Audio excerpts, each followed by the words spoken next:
Hello students आज मैं कक्षा 9 के छात्रों के लिए कबीरदास जी के पहले शब्द उसके मैं व्याख्या को लेकर आई हूँ। तो पहले शब्द का मैं सबसे पहले शब्दार्थ को बताऊंगी, इसके प्रसंग को बताऊंगी और मैं इसके व्याख्या को बताऊंगी। तो हम आते हैं पहले शब्द में। शब्द को पहले पढ़ लिया जाए। मोको कहाँ ढूंढे बंदे मैं तो तेरे पास में। कबीरदास जी कह रहे हैं, मोको कहाँ ढूंढे बंदे मैं तो तेरे पास में। ना मैं दवल ना मैं मस्जिद न काबे कैलाश में। ना तो कौने क्रिया कर्म में नहीं योग बैराग में। खोजी होए तो तुरते मिली हो पल भर की तलाश में। कहे कबीर सुनो भई साधो सब श्वासों की श्वास में। कबीरदास की लिखी हुई ये शब्द, पहले मैं इसके शब्दार्थों को बता दूं। मोको मुझे, यहाँ पर मुझे कबीरदास जी खुद नहीं हैं, यहाँ पर कबीरदास जी ने मुझे कहकर निराकर ब्रह्म को संबोधित, निराकर ब्रह्म के बारे में बताया है। यहाँ पर निराकर ब्रह्म खुद ही मनुष्य से बात करते हैं। तो यहाँ पर मोको मतलब मुझे, और ये मुझे और कोई नहीं निराकर ब्रह्म है। ढूंढे मने ढूंढना, मैं तो तेरे पास में, ये एकदम आसान है।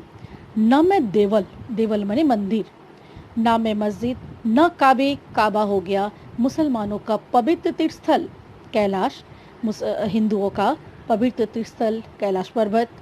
न कौने, कौने मने किसी, क्रिया कर्म में, बहुत प्रकार के जो धार्मिक कर्मकांड होते हैं, क्रियाएं होते हैं, उसकी बात बताई गई है क्रिया कर्म। योग, योग साधना। वैराग, वैराग्य मतलब जब संसार को छोड़कर कोई व्यक्ति वैराग्य में चला जाता है, सन्यासी बनने चला जाता है। खोजी हो तो तुरतय, तुरतय मैंने तुरंत, मिली हो मिल जाता हूँ, पल भर की तलाश में मतलब ढूंढने पर ही। सब श्वासों की श्वास, यहाँ पर श्वास दो बार आया है। पहले वाले श्वास के लिए है प्राणी, दूसरे वाले श्वास के लिए है प्राण या श्वास, सांस। तो अब हम इसके प्रसंग में आते हैं। ये था शब्दार्थ। प्रसंग, प्रस्तुत शब्द में कबीरदास जी ने ईश्वर की सर्वव्यापकता को बताया है। प्रस्तुत शब्द के माध्यम से कबीरदास जी ने धार्मिक कर्म कांडों तथा विभिन्न तीर्थ स्थलों का खंडन किया है। ठीक है, अब हम लोग इसके व्याख्या आशय में आते हैं। मोको कहाँ ढूंढे बंदे मैं तो तेरे पास में।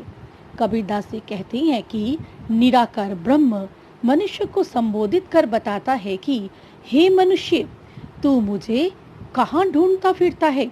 अर्थात हे मनुष्य, तू मुझे अपने से बाहर कहाँ ढूंढता फिरता है।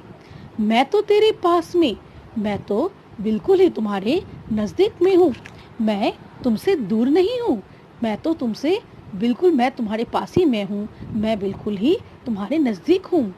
ना मैं देवल ना मैं मस्जिद, निराकार ब्रह्म मनुष्य से कहता है कि मैं तो किसी मंदिर में नहीं मिलता हूँ और न ही मैं किसी मस्जिद में निवास करता हूँ। ना तो मैं मुसलमानों के पवित्र तीर्थस्थल काबा में रहता हूँ और न ही मैं हिंदुओं के पवित्र तीर्थस्थल कैलाश पर्वत में निवास करता हूँ। हे मनुष्य, तू अर्थात तुम जो हो मंदिर, मस्जिद, काबा, कैलाश, इन सारे स्थानों को क्यों भटकते फिरते हो। मुझे खोजने के लिए तुम मनुष्य इन सारे स्थलों को क्यों भटकते फिरते हो। अर्थात मंदिरों का चक्कर काटना, मस्जिदों का चक्कर काटना, काबा और कैलाश जैसे तीर्थ स्थलों को भटकना और तीर्थ स्थलों का सैर करना तो व्यर्थ है, क्योंकि यहाँ तो मेरा निवास है ही नहीं। फिर निराकार ब्रह्म मनुष्य से कहते हैं कि ना तो कौने क्रिया कर्म में, कहते हैं कि हे मनुष्य, मैं किसी भी प्रकार के क्रिया कर्म करने से प्राप्त नहीं होता हूँ, किसी प्रकार के धार्मिक कर्मकांड को करने से मैं प्राप्त नहीं होता हूँ, और ना ही मैं विभिन्न प्रकार के योग साधनाओं को करने से प्राप्त होता हूँ, और न ही मैं संसार को छोड़कर सन्यासी बन जाने से प्राप्त होता हूँ। कहने का तात्पर्य है कि निराकार ब्रह्म का मनुष्य से कहना है कि किसी भी प्रकार के धार्मिक कर्मकांड, क्रिया कर्म, योग साधना और वैराग्य में मेरा निवास नहीं है। अर्थात ईश्वर का निवास नहीं है। कहने का तात्पर्य यह है कि मंदिर मस्जिदों का भ्रमण करना, काबे कैलाश जैसे तीर्थस्थलों का भ्रमण करना, विभिन्न प्रकार के धार्मिक कर्मकांडों को करना, योग साधना करना और वैराग्य में चले जाना, ये सब ऊपरी दिखावा है, ये सब सांसारिक आडंबर है। ये सब करने से कभी भी ईश्वर का दर्शन नहीं मिलता है, ईश्वर प्राप्त नहीं होते हैं। खोजी हो तो तुरती मिले हो पल भर की तलाश में। निराकार ब्रह्म मनुष्य से कहता है कि मैं तो सर्वत्र व्याप्त हूँ, मैं हर जगह हूँ। अगर कोई भक्त मुझे सच्ची लगन, असीम निष्ठा और सच्चे मन से खोजता है तो मैं उस भक्त को तुरंत ही दर्शन दे देता हूँ। मैं किसी भी भक्त के सच्ची लालसा, हृदय में सच्ची लालसा, मुझे पाने की हृदय में अगर सच्ची लालसा हो, सच्ची ललक हो, तो उस भक्त को पल भर की तलाश में ही मैं दर्शन दे देता हूँ। कहे कबीर सुनो भाई साधो, सब श्वासों की श्वास में। कबीरदास जी अपने भक्तों से कहते हैं कि हे भाई भक्त, हे भाई साधो, हे भाई साधक या हे भाई संतो, हर श्वासों की श्वास में परमात्मा का निवास है, अर्थात सभी प्राणियों में परमात्मा का निवास है। परमात्मा को ढूंढने के लिए किसी मंदिर, मस्जिद, काबा, कैलाश जाने की आवश्यकता नहीं है। परमात्मा को ढूंढने के लिए किसी क्रियाकर्म करने की भी आवश्यकता नहीं है, क्योंकि परमात्मा का निवास तो हर प्राणी के अंतरात्मा में है। परमात्मा का निवास तो हर प्राणी के हृदय में है। परमात्मा का निवास तो हर प्राणी के श्वास में है। परमात्मा हर प्राणी में समाये हुए हैं, सिर्फ उसे खोजने की आवश्यकता है। सिर्फ शुद्ध मन, पवित्र आत्मा से और सच्ची ललक, निष्ठा और भक्ति से जो परमात्मा को, ईश्वर को खोजता है, एकमात्र वही परमात्मा को पा लेता है।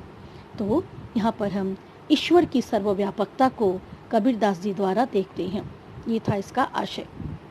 अब हम इसके काव्य सौंदर्य में आते हैं। ये जो पूरा पद है, मतलब पूरा जो शब्द है, शब्द ये पद ही है, इस पूरे शब्द में हम भाषा की जटिलता को नहीं देखते हैं। तो ये पूरा शब्द अत्यंत ही सुगम और सरल भाषा में लिखी हुई है। ये जो पद है, ये जो शब्द है, इसमें ईश्वर की सर्वव्यापकता को बताया गया है। तीसरा क्या हुआ? तीसरा, इस पद में तुकांता का सुंदर और मनोरम प्रयोग हुआ है। ठीक है।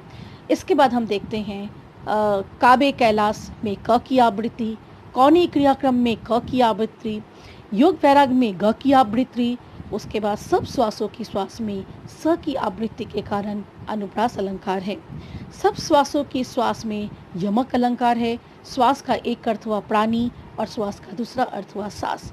तो यहाँ पर इस पूरे शब्द में ईश्वर की सर्वव्यापकता को कबीरदास जी ने निराकार ब्रह्म के मुख से कहलवाकर बड़े ही प्रभाव के साथ, बड़े ही प्रभाव उत्पादक बना दिया है। भाषा अत्यंत ही मर्मस्पर्शी है, ये सीधे हृदय को छूने वाला है। तो ये आपको एक ही शब्द पढ़ना है कबीरदास जी से, यह रहा शब्द। और इस वीडियो के अंत में मैं इसके आशय, काव्य सौंदर्य और प्रसंग के साथ मैं इस शब्द को भी दे दूंगी। तो यहाँ तक के लिए आज यहाँ तक ही, और यहाँ तक आपको पूरा तैयार रखना है। तो आज के लिए ये वीडियो यहाँ तक ही। तो अपने अगले वीडियो के साथ आने तक आज के लिए यहीं तक। तो धन्यवाद।